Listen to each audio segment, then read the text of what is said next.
Some of the deadliest decisions these tourists ever make start with a step over something that barely reaches their waist. From a woman who crossed a safety barrier to inspect a hot spring more closely, to a father who climbed a fence to give his kids a better view of a wild grizzly. Hi, I'm Nathan, and welcome back to Fatal Files.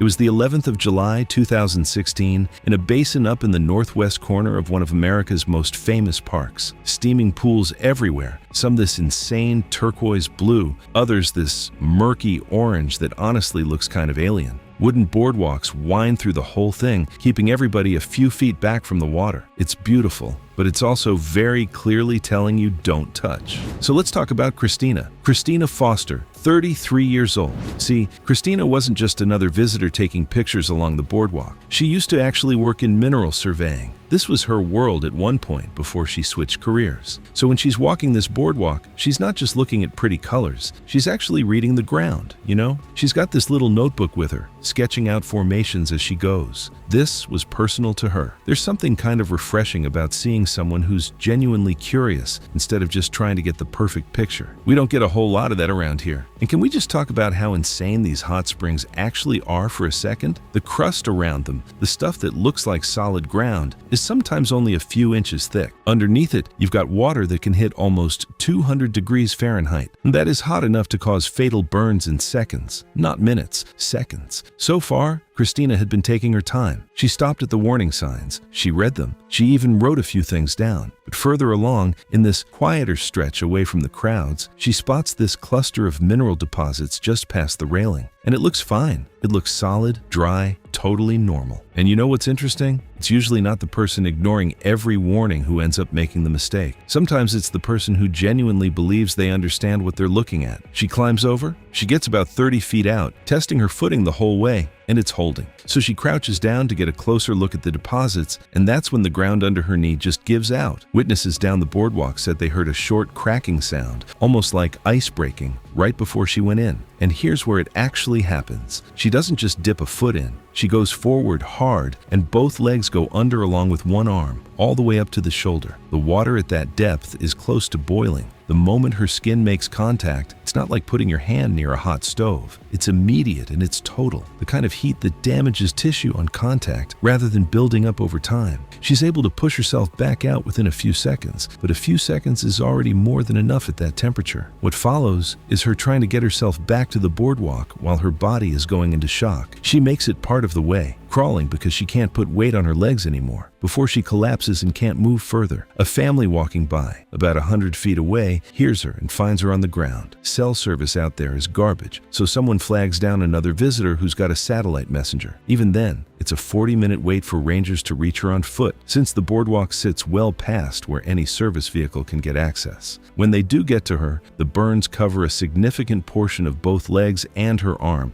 deep enough that she's airlifted straight to a burn center rather than a standard hospital. She hangs on for 2 days. But burns at that scale put an enormous strain on the whole body, not just the skin, and eventually that's what her system couldn't recover from. The ruling was straightforward. Cause of death was listed as complications from severe thermal burn injuries, manner of death accidental. The contributing factor was that thin mineral crust giving way under her weight in a spot that looked far more solid than it actually was. Her phone was recovered from her jacket pocket, and the last photo on it was a time-stamped shot of the mineral formation taken less than a minute before the fall. No further hazard mitigation was recommended since the crust in that section had never given way before. Some places can be studied for a lifetime and still surprise even the people who understand them the most. Up in California's Sierra Nevada, a man climbed over a safety railing just to cool his feet off, never expecting a shallow mountain river to become the most dangerous part of his hike.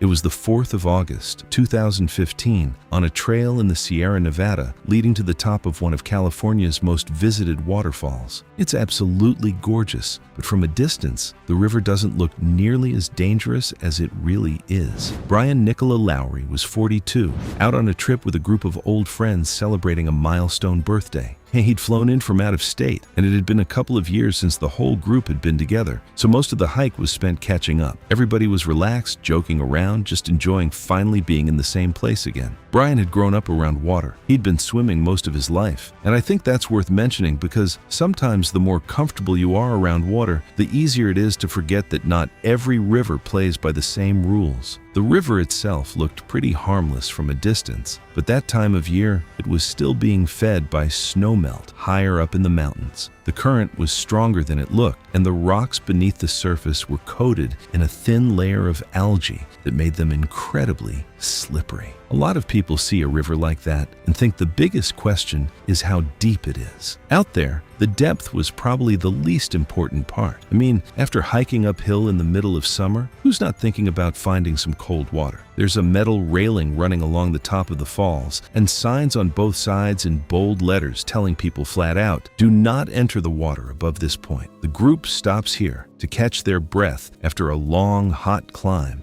Brian's sweating, overheated, pretty wiped out from the elevation gain. He floats the idea of cooling his feet off before they keep going. His friends tell him to wait. There's a calmer pool further down the trail where people actually do go in. He climbs over the railing anyway, says he'll only be a minute, and nobody really stops him, because at that point it just looked like a guy sitting down to cool off for a minute. He wades in, maybe 6 feet from the bank, water barely above his ankles. Nothing dramatic yet. He turns to say something back to the group, and that's when his foot slides on one of those algae-covered rocks. The current grabs him almost instantly. His friend said the only warning was the splash. No shout, no time to react, before he was already past the calm water and into the faster current pulling toward the edge. He manages to grab onto a rock near the lip of the falls, and for a second, it actually looks like he's got it, head above water, holding on. A couple of his friends said afterward it genuinely looked like he was about to pull himself out, that there was this brief moment where everyone thought it was going to be fine, but the current doesn't let up, and his grip gives out. He's swept over the edge and falls roughly 300 feet into the pool below. His friends are yelling for help, and one of them sprints back down the trail because there's no signal where they are, and the trail back down is steep enough that it isn't a quick trip either way. It takes about 15 minutes just to get the call out.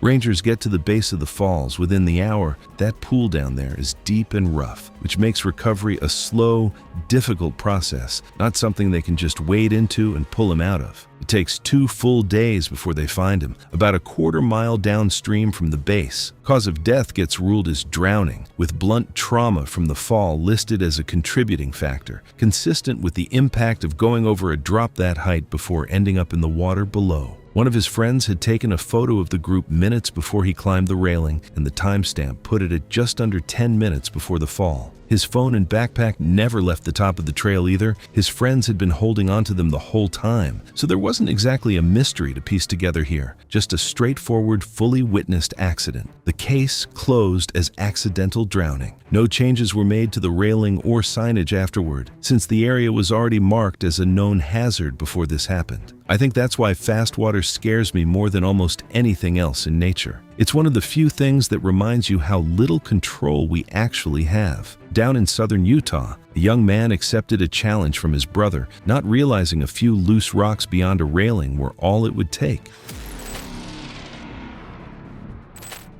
It was the 20th of June, 2017, at an overlook along the rim of a canyon in southern Utah. It's the kind of red rock scenery you see on postcards, but this viewpoint had a railing for a reason. The ground just beyond it was known to be unstable. Noah Kessler was 24, on a road trip through the national parks with his older brother before starting a new job. They'd been planning the trip for months, figuring it was probably the last chance they'd have to do something like this for a while. Growing up, the two of them were always daring each other to do stupid stuff, and honestly, not much had changed. Even as adults, neither one really liked being the first to back down. Having a brother you can take trips like that with is honestly one of the best things in the world. Shout out to my brother, by the way. Worth mentioning what that ground is actually like out there. It's sandstone, and sandstone erodes easily, so what looks like solid rock can crumble under pressure in a way you wouldn't expect. On top of that, loose gravel collects right near the edges of these overlooks. looks, sitting on smooth rock underneath, which makes footing a lot less predictable than it looks from a few feet back. From where you're standing behind the railing, it just looks like reddish dirt. You wouldn't know it was basically ball bearings on stone until you're the one walking on it. There's a metal railing marking the safe viewing area, and a sign right next to it stating the height of the drop, telling people to stay behind the barrier. The brothers get to talking, and Noah's brother starts razzing him, saying he always backs out of stuff, calling him out in that way brothers do, half joking, but also kinda not. He dares Noah to climb over and stand right at the edge for a few seconds. Their mother's standing off to the side taking pictures of the canyon, and she calls out for them to stop, but by the time she says anything, Noah's already handed his brother his phone and climbed over the rail. He walks out to a point maybe 4 feet past the railing, close enough that his toes are right at the edge of the drop. He stands there for a few seconds, arms out, kind of playing it up for his brother, who's laughing and telling him, "Okay, that's enough, come back." For a moment, it's just that, a joke between brothers, exactly the kind of thing that happens at overlooks like this every single day without anyone getting hurt. Noah turns to head back toward the railing, and that's when his foot slides on a patch of loose gravel sitting on the rock underneath. There's a short scraping sound as the gravel shifts beneath him, loud enough that his mother said she heard it from where she was standing. He loses his balance immediately. He throws one foot back, trying to recover. There's nothing solid to push against. His arms shoot out instinctively as he twists toward the railing, still only a few steps away, but the momentum carries him past the edge instead. His brother and mother both see the whole thing happen in real time, and they later said they heard him call out just as he disappeared from view. Within seconds, he was no longer visible from the overlook. His brother and mother ran back toward the parking area, where a nearby park employee radioed for help after they explained what had happened. With no direct road to the base of the canyon, rescuers had to travel partway by vehicle and continue on foot, reaching Noah about 50 minutes later. Noah was pronounced dead at the scene. The cause of death was ruled blunt force trauma consistent with a fall from that height, and the manner of death was accidental. Because both his brother and mother witnessed the fall, investigators were able to quickly confirm the sequence of events. Noah's phone was recovered from his brother, exactly where he'd handed it over before climbing the railing. The case was closed within the week after investigators confirmed the railing had not been damaged or bypassed accidentally. Noah had climbed over it on his own. I guess that's why I've never really liked proving a point. Most of the time, it isn't worth proving in the first place. Over on Hawaii's Big Island, a man stepped into a closed area of an active volcano after hearing the view was better from the other side of the rope. Real quick, if you're into these kinds of stories and somehow haven't subscribed yet, I'd love to have you around. Now back to the video.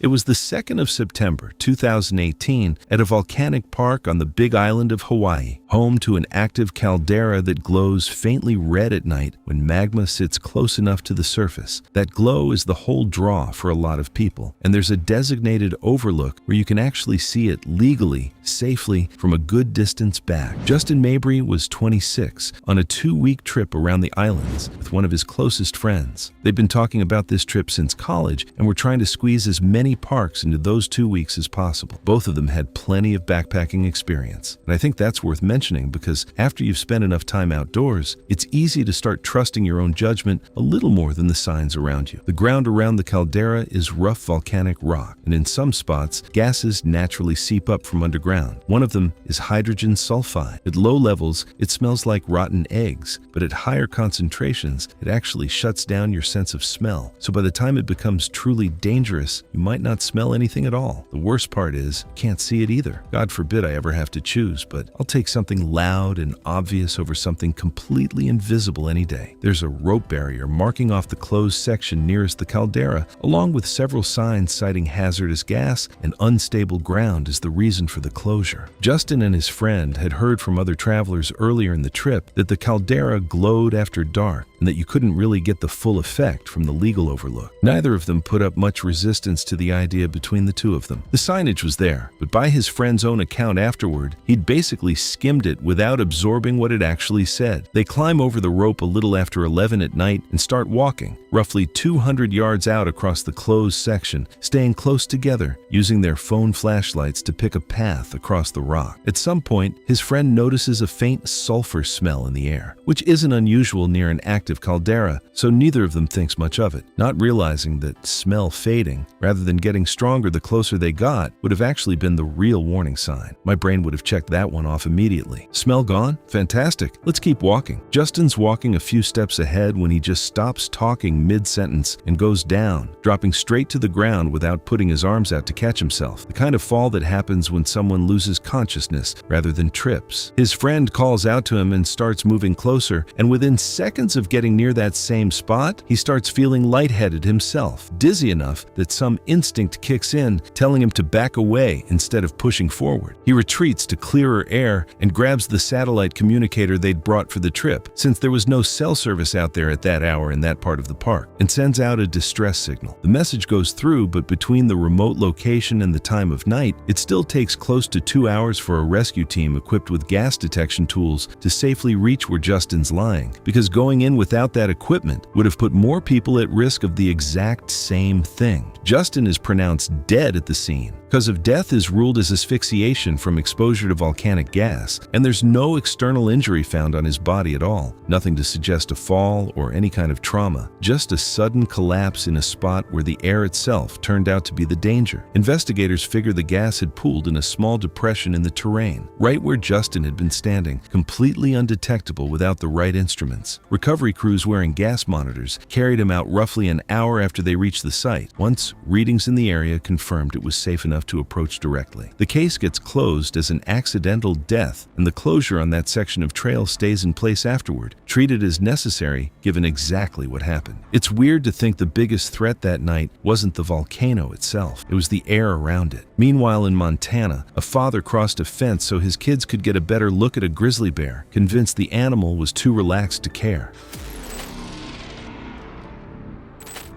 It was the 15th of July, 2017, at a drive-through and walking wildlife park in Montana that houses several large animals in enclosures built to resemble their natural habitat. One section held grizzly bears, and the whole area was bordered by a low, wooden perimeter fence, only about 3 feet high, which honestly doesn't look like much when you're standing right next to it. Kevin Douglas was 44, visiting the park with his family during a longer road trip through the state. He didn't have any real experience with wildlife beyond the usual zoo trips most people grow up with, and he'd been getting a little frustrated earlier in the day about how far back most of the viewing areas kept everyone from the animals. He wanted his kids to actually see something up close, not just distant shapes through a fence line. I don't have kids myself, but I get wanting to make the trip special for them. Then again, there's usually a pretty good reason they put the fence where they did. Grizzly bears at a place like this get a lot of space to roam, and a big part of their day is just lying around, especially in the heat,